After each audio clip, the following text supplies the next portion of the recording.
The Florida Gators are looking to go 4-2. They're looking for their first SEC win this Saturday. And we're going to talk about it with John Miller from Locked On Mizzou right now. You are Locked On Gators, your daily podcast on the Florida Gators. Part of the Locked On Podcast Network, your team every day.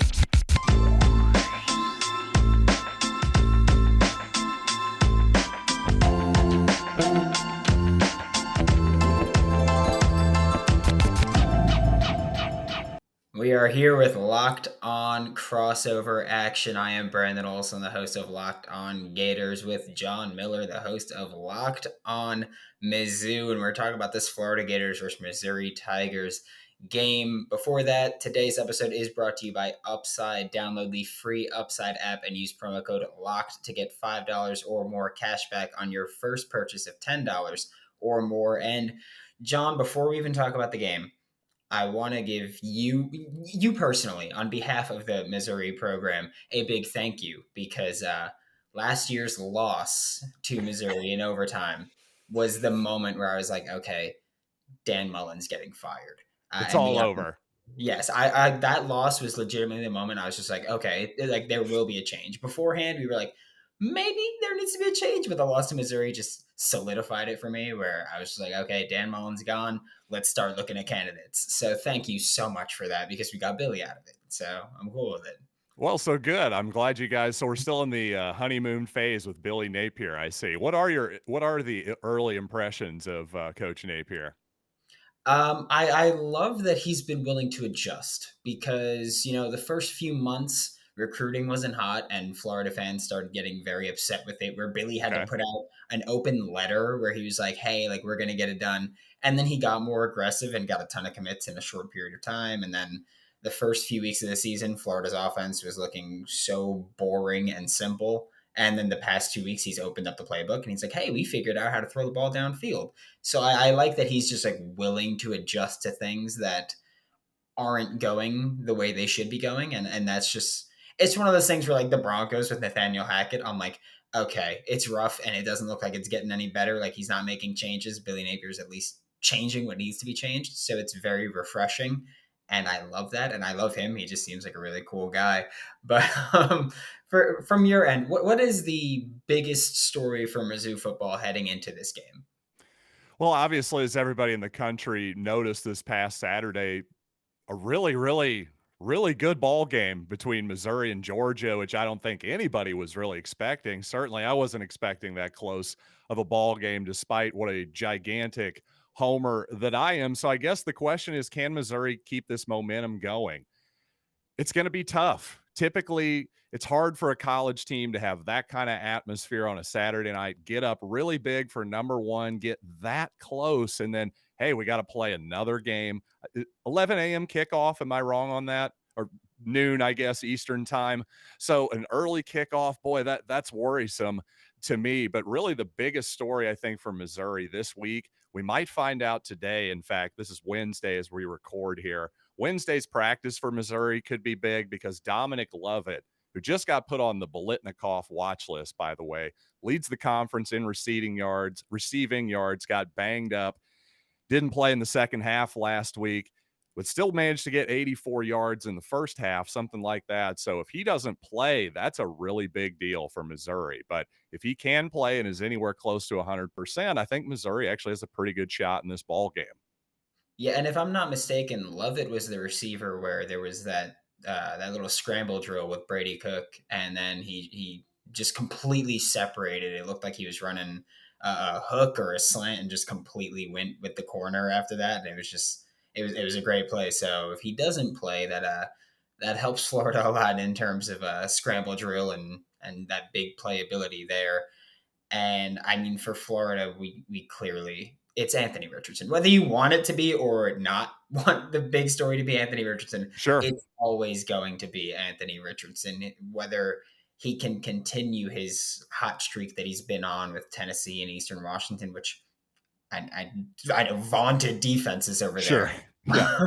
Whether he's going to continue that hot streak or we're going to see, Kentucky or South Florida Anthony Richardson, where he just cannot get his feet underneath him. I think that's my biggest concern because he's, and I've said this a million times, one of the most physically gifted human beings on the planet. People that are his size don't move the way he does. And Right. if they do, they're not playing quarterback because they can't throw the ball at all. And so he's one of those kinds of players where it's incredibly difficult to game plan for. But I mean, South Florida and Kentucky just let him throw the ball and he made his own mistakes. So that's got to be the biggest storyline for me with the Florida Gators just going into this one. And John, I actually do want to ask you for a second about Coach Drinkwitz and just how he's been doing this year. Because I'll tell you this, I don't like him. I don't like Coach. So I will ask how he's been doing this year. I know he was. It was a blowout week 1 versus Louisiana Tech, and he was just like, "Yeah, no, we need to be better." He's like, we need to be better." So, Right. just how's he been this year? How's his performance?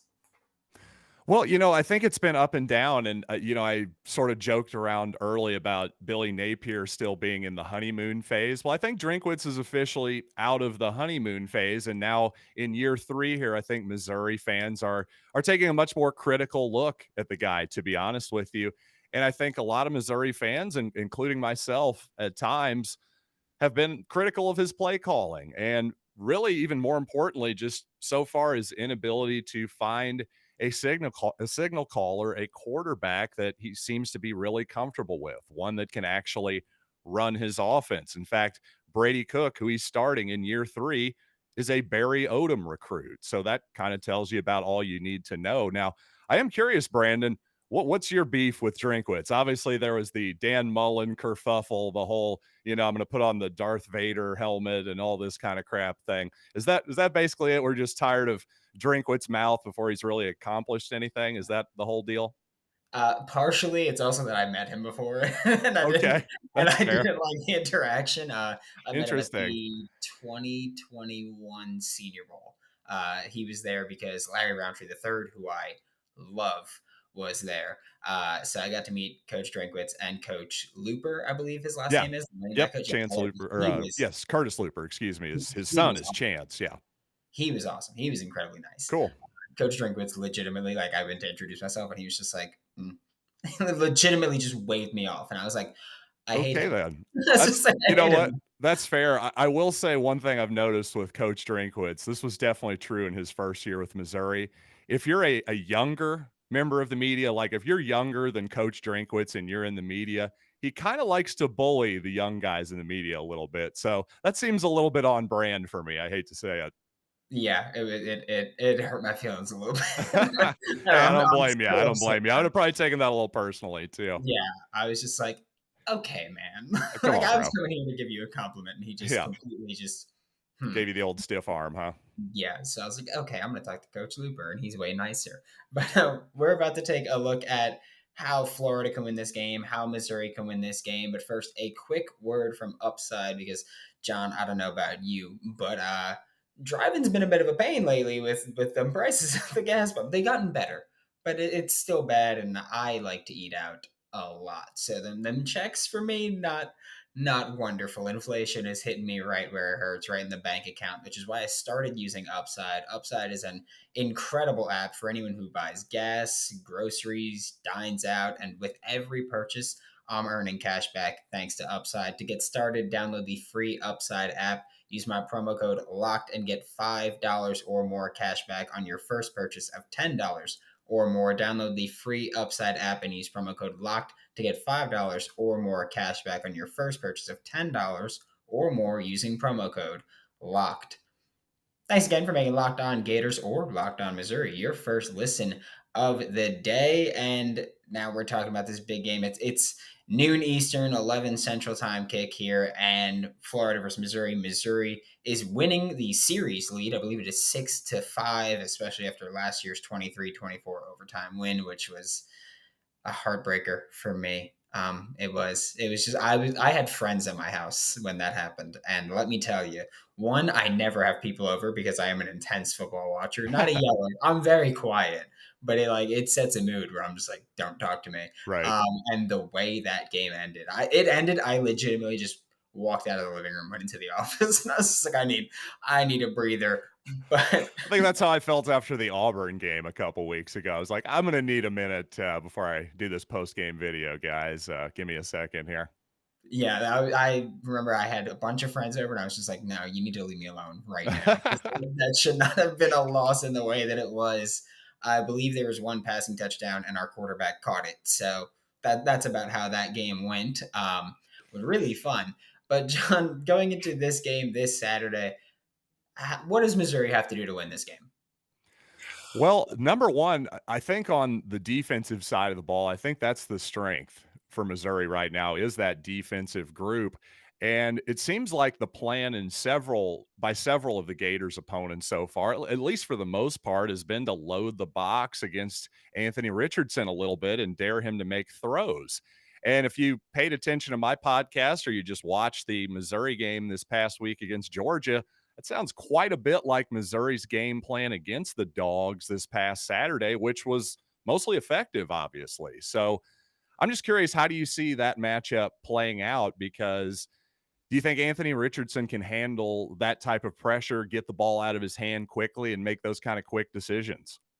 Yeah, I think the hardest part for me going into this game when I was just looking at it was that Missouri has, I mean, against Georgia at least, felt like they played a lot of man coverage and that they were sending 100%. Yeah. yeah, they were sending quite a bit of pressure too. And so I was just like, okay, like uh Martez Manuel, I believe is how it's pronounced. Yeah. He comes in, he blitzes on I think 15% of his pass defense snaps this season so far.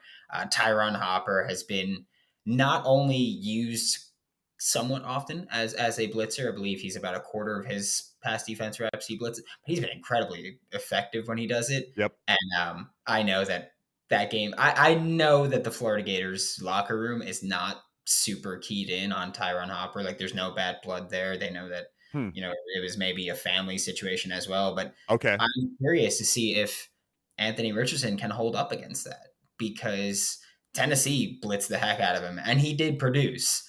He didn't play fantastic football. He was very productive, but it wasn't necessarily clean football throughout. I'm curious to see if you see maybe Justin Shorter running vertical often, and it's just can Anthony Richardson put the ball in a spot where Justin Shorter can win that contested catch? But even then, I think the fact that we have to go, well, you have to win contested catches says pretty much what it should say Yeah. about the wide receiver room in Gainesville right now is that there's not a ton of talent. Anthony Richardson is going to have to pick it up. And I would expect to see Tyron Hopper spying Anthony Richardson quite a bit. That's how Kentucky kind of neutralized him a little bit. They had a spy, and it was just the second he left the pocket, Kentucky ran out on him. And I would think that Tyron Hopper would do the same exact thing. And I would expect the same thing from Missouri to kind of just. I feel like Kentucky kind of set the game plan. They showed you exactly how you can neutralize Anthony Richardson, whether or not he was banged up in that game, whether or not the offense has changed. He still has to show you that he can do that because he's played 5 games this year. 2 have been good, 2 have been bad. One's been hit or miss with that Utah game. It was, the Heisman moments that people want to talk about, but he was wildly inconsistent in that game as well. So I think that's my biggest thing is just Missouri's going to be aggressive, and I'm a bit worried about Anthony Richardson actually being able to kind of beat that defense there. Yeah, and I will say just on the matchup between the receivers there for the Gators, which you're not a huge fan of, I think Missouri's secondary has been really solid. Although Chris Abrams-Drain, maybe their best corner, missed some time last week in the second half as well. I just think that whole game plan, especially against Georgia last week, showed that Missouri does have a lot of trust in that secondary too. So I think like you said, I think we're going to see another aggressive defensive game plan here from Missouri against Anthony Richardson. Wouldn't certainly a quarterback spy on a lot of snaps makes a lot of sense. And really, I think if there has been the occasional weakness with this Missouri defense, occasionally their tackling has been a little bit suspect. It's been okay. I just think there's been moments where they've missed some tackles and, at just the size of Anthony Richardson. I mean, obviously there's going to be moments where guys like Tyron Hopper, possibly, Martez Manuel, like he brought up before, are going to have a chance to bring him down one-on-one. If they can't do it, if Richardson just uses his size to get out of it, that could be potential for some huge game-changing kind of explosive plays. That's something to watch to me with all the blitzing and pressure. I think the Missouri's going to at least try to put on Richardson. Yeah, and I mean, you can look at the Eastern Washington game, which again, Eastern Washington, but he had a defensive end literally just wrapped around his ankle and Anthony Richardson could not move his legs and just still let it fly. Like it was just completely just pure arm talent, and he got a first down from it, and it was a big gain. So I think that's one of the things where you have to not only hit him, but you got to hit him pretty hard in order to bring Yep. him down. And I mean, looking at the Gators' game plan, if you want to win this game, I think that we're looking at the defense as well. So both teams are just like, hey, defense has to show up. Where I think with the Gators, you've got Brady Cook's got dual threat ability. He's not Anthony Richardson running the ball, but he Right. can certainly make you pay. I think he's picked up like 15 first downs running the ball this season. Just he's been a killer when you disrespect him there.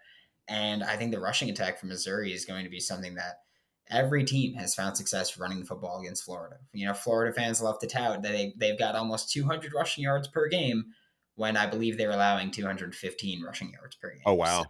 So it's like, do you really care about your rushing offense there if rushing defense has been bad and Florida has just been so passive? If you're listening to my show daily, you know that I complain about it. I complain about how passive this Florida Gators, I mean, specifically defensive line has been. And then if you're a Locked On Mizzou listener, congrats. Now you know Florida Gators defensive line cannot stop the run with any sort of consistency. So I think that's the thing for me where Brady Cook is going to have scramble opportunities. We all saw the Hendon Hooker, I think it was like 45 or 50 something yard rush against Florida. And then you have this Gators rushing defense, which has literally just let people run through them at will. And they kind of just take the punch in the mouth. They don't really do anything. And it's not what we're used to seeing from a Florida Gators defense. And that kind of worries me against this Missouri offense that is going to run the ball. Yeah, that's interesting. If anything, I would have liked to have seen, especially last week, Brady Cook run the ball a little bit more, just maybe some more designed stuff, maybe some just simple read option keepers on the back end of the defense, that kind of stuff. So, yeah, I mean, obviously, Missouri's passing game at times has definitely left a lot to be desired. They hit some explosive plays against Georgia last week, but there wasn't a lot of efficiency there. Not a lot of just, consistent moving of the chains kind of stuff. So if indeed Missouri can run the ball effectively, yeah, that'll be a huge deal for sure. Yeah, I mean, schematically, Florida looks similar, we'll say, to Georgia. Not the exact same. There are some differences, but similar to Georgia. And I mean, Missouri found big plays against there, and I can tell you, Georgia's got better players on that defense than Right. Florida has. So it's a matter of actually being able to execute your game plan, which Florida has been so bad at this year. Just so it might as well have me out there at certain points with the way things are looking. And if you're listening and not watching, not an athlete. Just know that. Not an athlete. So it wouldn't be best for Florida to have me out there. But at certain points it's been incredibly rough. And John, to wrap up today's show, we are going to talk about these score predictions and how we think it'll work out. But first, a quick word from our sponsors. To wrap up today's show, it's Locked On Crossover Action. Brandon Olson from Locked On Gators, John Miller from Locked On Mizzou here. And John, do you want to go first? Do you want me to go first? How do you want to do this? You I'll be know your. what? Since I'm the guest, I suppose I will go first. I'll take the lead here and take the tee box. I'm really seeing once again. I sound like a broken record here if you listen to Locked On Mizzou, because every single week it seems like I'm telling my listeners to take the under of every Missouri game, and this total here, especially after listening to you, Brandon. 55.5, that just seems too high to me. I just think one of these offenses at least is probably going to fail to live up to its half of that total. I just don't see it. So, first of all, I just think it's going to be a close ball game. I really do. I just have a feeling maybe if Dominic Lovett is out, maybe I'll change my tune. I have a feeling he's going to get out there. Drinkwitz said he was like 50-50 yesterday. I think he's going to gut it out and play. Maybe that'll look wrong here by the time this show comes out. That's just my feeling right now. I think Missouri actually somehow pulls out a victory here, something like 23-20, something like that. I like that I didn't know that the over under was set at 55.5. I did know that Florida's the spread right now, Florida's 10.5-point favorites. Which just strikes me as really high. I think these teams are pretty close. I really do. I just think these teams are pretty close. Yeah, it's definitely wrong. I don't know what they're doing over there. Love them, but love you guys at betonline.net, yes. but that number is way too high. I have given them my money already that Florida will cover that. Because I was like, I want to get there before that changes. I didn't know the over-under was set at 55.5. I did have the score as Florida 31, Missouri 24. Okay. I think Florida wins. I think that it's closer than 10.5. But I think Florida can win this game by a touchdown. I think that I don't want to be kind of dismissive of Missouri because I was very dismissive of Kentucky. And then, as you like to say, that Missouri will eventually punch you in the groin or kick you in the groin. That's right. Yes, I talked a lot of trash to Kentucky, and then Florida and Kentucky kicked me in the groin for 60 minutes, and then just that whole game. I do think that Florida, at least if they keep that offensive playbook opened up, will be able to create some big plays, especially if you have an aggressive defense. Florida has no problem keeping in tight ends and running backs to pass protect and just trying to let you win a jump ball. And also, I think more going into my feel for this is just, you mentioned it earlier, where it's hard to play number one and get really revved up for that game and then come out the next week and show up. It is very difficult to do that. And I liken it to how Florida last year against Alabama. Florida played way above their weight class. And then, I mean, Tennessee the next week was just Tennessee imploding. But after that Alabama game, they never had the same juice because they got really revved up to play a top 3 team and they played above their weight class and it wasn't good enough to get the win. And I feel like Missouri might hit that same little hangover. That definitely worries me a lot. I brought it up before, but I think, I wasn't actually planning on picking Missouri to win until just right in that moment after talking to you. I just had a feeling, gosh, maybe the Tigers will win this. And a part of it is, despite the fact that this is a tough spot for Missouri after an emotional game against a really good physical opponent, a part of me just thinks that maybe Missouri wants this a little bit more than Florida. This is a rebuilding season truly for Florida, I think, more so than Missouri. Again, this is year 3 of Drinkwitz, year 1 of Napier, still just a lot of Dan Mullen defenders out there and that kind of thing. I have to wonder about the locker room a little bit after, let's face it, Florida is a team that's won, I believe, well, at least they've won 2 national championships in the last 15 years, 3 in the last 20 or 30 or so. They won in the 90s as well. So that's a program that has really high expectations, to say the least. So you've already got 2 losses. I just wonder sometimes in those type of locker rooms if those teams start to check out a little bit.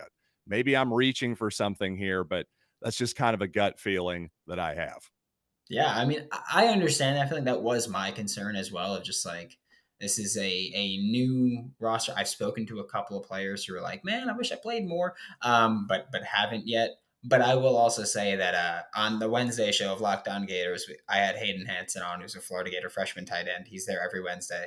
And I don't remember if it was on air or off air, but I remember asking him about it, and he was just like, oh no, like he's like, the veteran leaders in that room are pissed.